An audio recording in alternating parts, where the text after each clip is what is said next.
إذا شفت أحد هذه الرموز لازم تهتم بالرؤية، واوعى تهمل الرسائل الربانية اللي بتجيلك في الرؤى، لأنك يعني أكيد هتستفيد منها جدا إذا فهمتها.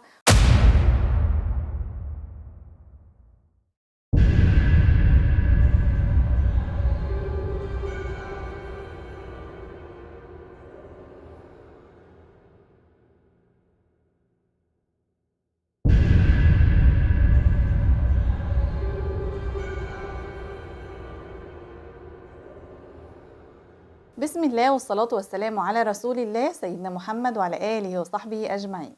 معظم الناس في الوقت اللي احنا عايشين فيه ده بيشتكوا من الحسد، حسد كتير ورا بعض، عيون متراكمة. أوقات الشخص بيكون عنده عيون وحسد من وهو طفل صغير، ويبدأ عين ورا عين وحسد ورا حسد، يبقى أموره مش تمام، صحته مش تمام، هو مش عارف ازاي يرقي نفسه من الحسد، وفي نفس الوقت بيزيد عليه ويتراكم.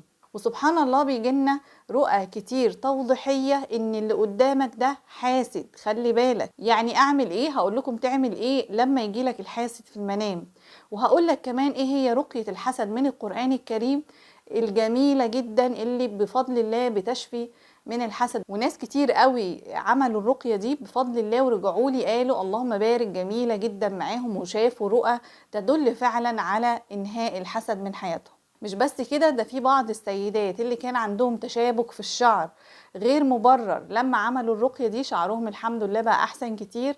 الفيديو لازم تعرف انه من رحمة ربنا سبحانه وتعالى اذا شفت ان رؤية بتقول ان ده هو الحاسد.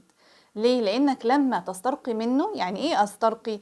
يعني اغتسل من اثره، بتاخد من اثره وتغتسل. والاصل اصلا في الاسلام انك تروح للعائن وتقول له اعطيني من الماء الوضوء بتاعك، توضالي في المية دي وتروح وتغتسل بيها. ولكن الموضوع ده بيعمل حرج شديد، مع ان احنا مأمورين بيه. اذا حد جه قالك اتوضالي في الطبق هنا، اتوضى، لان ده امر من الرسول عليه الصلاة والسلام لما قال اذا استغسلتم فاغتسلوا، ده امر لو حد طلب منك ده.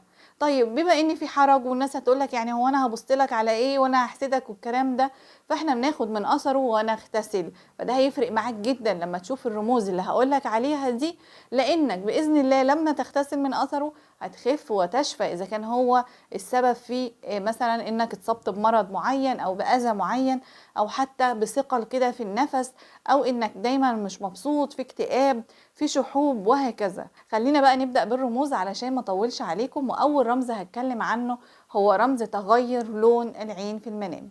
بيجيلي بعض الرؤى اللي فيها شخص معاك في الرؤية، والشخص ده بيقول لي هو كان نفس الشكل، بس استغربت ان لون عينه متغير في الرؤية. يعني هو مركب عدسات؟ لا، ده هو كأن لون نن العين لون متغير. هل ده له تأويل؟ طبعا له تأويل. إذا ظهر لون العين للشخص في المنام في اللونين اللي هقولك عليهم دول، تعرف إن الشخص ده عائن، يعني هو اللي تسبب لك في العين أو الحسد. عشان كده جايلك في الرؤية إنك تعرف وتاخد بالك وتاخد حذرك منه. إيه هو اللونين دول؟ هو اللون الأزرق واللون الأصفر.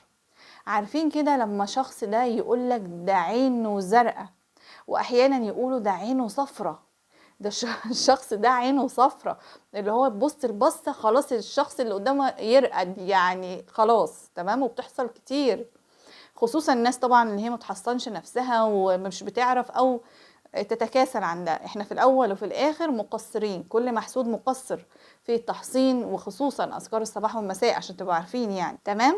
عشان كده تغير لون عين الشخص في المنام للاصفر او للازرق، تعرف ان الشخص ده حاسد ليك، خصوصا لو هو وجه النظرة دي ليك، مش هو بس واقف في الرؤية ولون عينه كده، لا هو بصلك، تعرف ان دي بصة عين او بصة حسد وصابتك. ولو ده حصل خليك معايا لحد اخر الفيديو، هنزل لكم رقية للعين رائعة رائعة، كل اللي جربها استفاد منها. خلينا نيجي بقى لتاني رمز، وهو رمز القطط في المنام.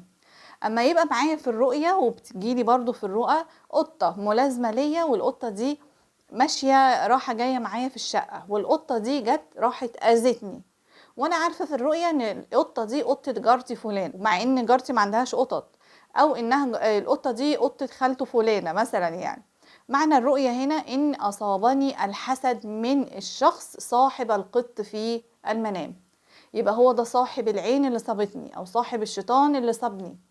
تمام، لان العين بيصحبها شيطان للعين. تمام، عشان كده بيحصل ايه بقى، ان الشخص ممكن العين متراكمه دي تعمل له بقى مس، يعني يوصل لمرحله المس والاذى الفعلي بسبب انه اتصاب في حسد كتير وبيكون متراكم. فاذا عرفت ان القطه دي صاحبتها فلانه، يبقى فلانه دي هي العائنه او الحاسده في الرؤيه. في بقى رمز خطير جدا جدا، والرمز ده في الوقت المعاصر اللي احنا فيه بيتشاف كتير، وهو رمز العين السحرية. ان اشوف شخص في الرؤية باصص عليا وانا عارفة ان هو باصص عليا من العين السحرية. لما تيجي تفصص كده الكلمة تلاقيها عين. اذا شفت في شخص في الرؤية بيبصلك من العين السحرية، تعرف ان هو يسبب لك العين والحسد. الرمز ده برضو مهم جدا جدا. هو رمز ايه بقى؟ رمز النار او الاصابة بالنار بالشكل اللي هقولك عليه ده. تيجي في الرؤية تلاقي ان كان معايا شخص، والشخص ده حدف عليا نار معينة او تسبب بحرق معين في جسمي.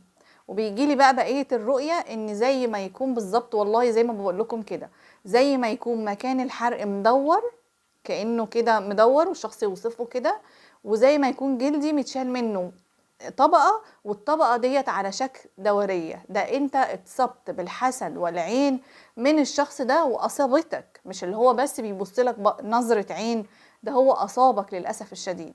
فرؤية ان في شخص قدامك الشخص ده تسبب لك في الرؤية بحرق او تسبب ان هو يوجه عليك نار معينة، تعرف ان الشخص ده وجه ليك الحسد، وعين الحسد حارقة. تمام، وعين الحسد هي اللي سببت لك الحرق، اي الاصابة في الحقيقة.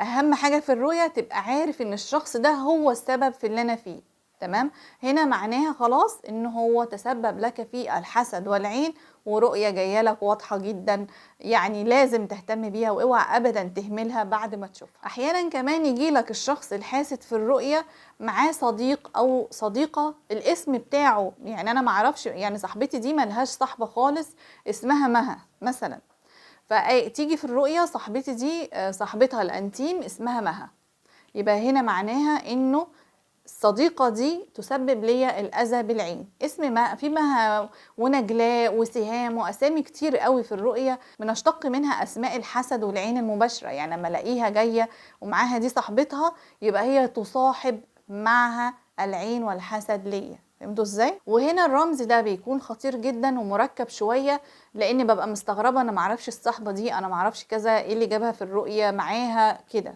بتبقى جاية علشان اسمها وعلشان دلالة اني افهم ان الصديقة دي ممكن تكون سببت ليا الحسد او العين. في رمز تاني مهم جدا جدا بصراحة ومتكرر، ويعني حاجة صعبة جدا من النفس يعني، وفي الاول وفي الاخر زي ما قلت لكم احنا اللي المفروض نحصن نفسنا واحنا مقصرين.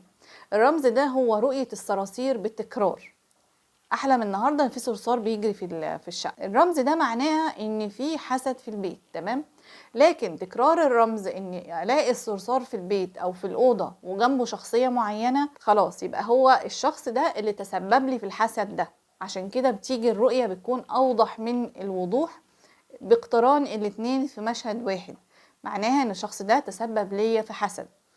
اهم حاجه في الرؤيه دي اني اكون موت الصرصار دوت، لكن اذا كان بيهرب في وسط الملابس او في المطبخ او كده، يبقى لا، انت محتاج ان انت ترقي نفسك، والرقيه قلنا هنقولها كمان شويه. في بعض الناس اللي تحلم انه في صديقه ليها مثلا واقفه معاها في المطبخ، فصاحبتها ديت العيش اللي جنبها لقت ان العيش ده كله طالع منه صراصير، العيش بتاع صاحبه البيت، في وجود صاحبتها أصبح العيش ده كله من داخله صراصير. هنا الرؤية سيئة جدا، إنه الخير اللي في البيت والعيشة والحياة والجمال ده كله يتحول لحسد ومشاكل وأرق كتير قوي في البيت. تمام، بسبب وجود هذه الصديقة اللي وجودها معاها في المطبخ غير مستحب في المنام، لأنها كده تعرف عنها أكتر من اللازم. فلازم تاخدي بالك وتعملي لنفسك كده حدود في التعامل، ومش اي حاجة عن البيت احكيها او التفاصيل دي كلها. وطبعا تسترقي منها اذا عرفت ان هي الحاسدة زي ما وضحت لك كده في الرؤية.